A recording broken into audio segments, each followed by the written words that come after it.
Hi partner. Types of goodwill. Purchased goodwill. அது என்ன purchased goodwill?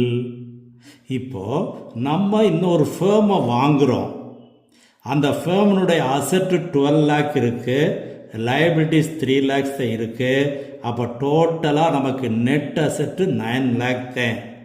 ஆனால் 10 லேக் அவங்களுக்கு கொடுக்கறதாக நம்ம ஒத்துக்கிடுறோம். That is purchase consideration.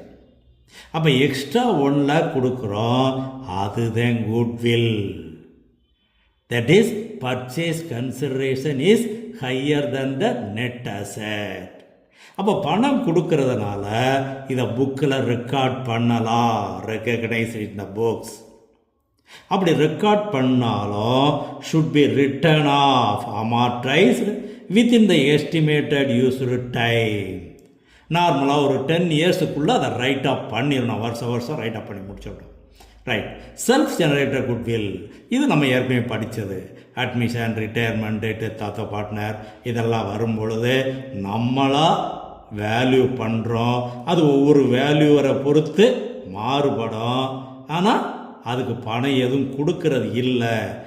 Consideration not paid, அதனால் not recorded in the book, not recognised in the book. இது கோல்டன் பாயிண்ட் 3ல் படிச்சிருக்கிறோம். முழுமையாக பார்த்துக்கோ. I like you partner.